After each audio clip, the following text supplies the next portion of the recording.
Guys, I got the new iPhone. Yes, I got the iPhone 14 Pro Max. Now, did I need it? No. Did I want it? Yeah. Was it worth it? I guess that's what we'll find out today. Cue the cinematic intro.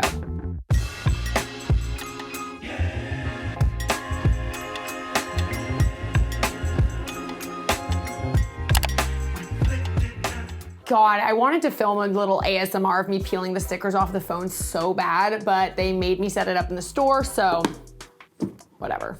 So yes, I got the iPhone 14 Pro Max a couple weeks ago, and today we're gonna answer the million-dollar question, is it actually worth it? If I'm being completely honest, there are only two reasons why I got this phone.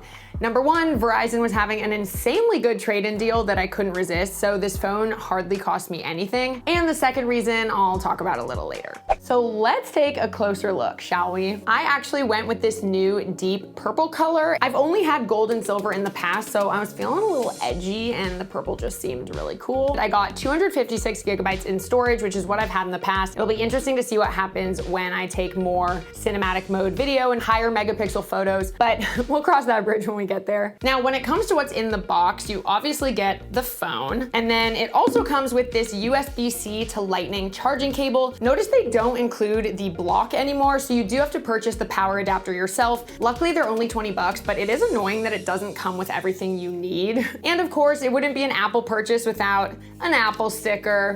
Now, another difference in the box is that you no longer need a physical SIM card to activate your phone. They're all just electronic now, so it kind of just lets you know that right here. And then of course you get a baby instruction manual, and that's actually it for what's in the box. Now, let's talk new features of this phone. There are really only a few major ones, to be honest, and that'll all factor into whether or not it is worth the upgrade, which we'll get to. Starting right off the bat with Dynamic Island. I'm sure you guys have seen this. Basically, there's no more top notch on the phone. Instead, this little Instead, this little pill-shaped, what did they call it? Button? Instead, this little pill-shaped thing expands and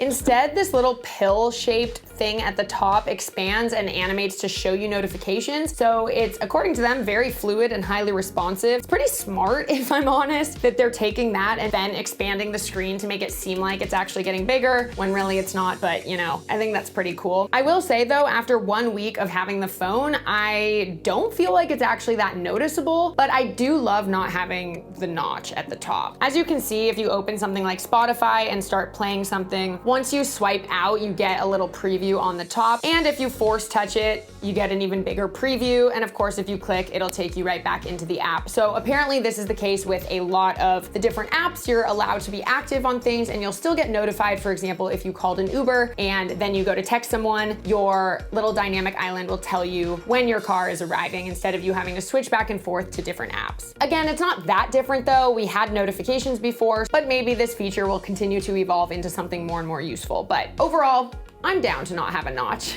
Another new feature that we haven't seen before is always on display. We have seen this with our Apple Watches, but not yet with a phone. So all this means is if you have always on display turned on, your phone will just simply dim instead of go all the way to black when you're not using it, so you can always see the time and certain other widgets that you have. I immediately turned mine off because I got confused. I would try to like touch my phone when it was actually locked and nothing would work. I thought my phone was glitching, so I decided, you know, for battery's sake and just because it's what I'm used to, I turned that feature off. But that is a new feature, so it could be cool for you. When it comes to emergency SOS, they now have the capability to have an emergency SOS via satellite. That's the new part. So of course, if you're out hiking where nobody knows where you are and you have no service like I do every single day, I don't. Then it will come in handy. For the average layperson like me, not so much. It also does have crash detection though, which could be pretty cool. Obviously, I hope I never have to test out that feature, but safety is important, so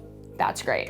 Now, all of those features are great, but do they warrant a $1,200 or more purchase? Absolutely not, in my opinion. But there's one more difference that I was holding out for, and that is the camera. So remember how I had two reasons for wanting this phone? Well, number two was that I was ready to try the new camera, honestly. But let's not get it twisted, okay? The 12 Pro Max, which I had before, shoots amazing 4K video and takes raw photos. Like, the power of these cameras has gotten so advanced, which is why I really really haven't been upgrading phones as often as I used to. But I was eager to try cinematic mode, which my phone didn't have, so here we are. So let's take a look though. What really is new about the iPhone 14 Pro camera that the 13 Pro and previous models didn't have? And are they things the average person would notice, or only people using their phones to film and shoot photos professionally? Very important question. So let's take a look. First of all, this phone has a 48 megapixel camera compared to the 12 megapixel camera of iPhone 12 and 13 Pro. Now, all of those models have the ability to shoot with RAW settings, which is ideal for photography. But with the iPhone 14 Pro, when you shoot in RAW, you can shoot in 48 megapixels versus just the traditional 12. This really does make a difference in sharpness, as you can see, and you can actually choose to use 12 megapixels if you need in order to save on storage room. So it's not forcing you to use 48, but you can actually tell a difference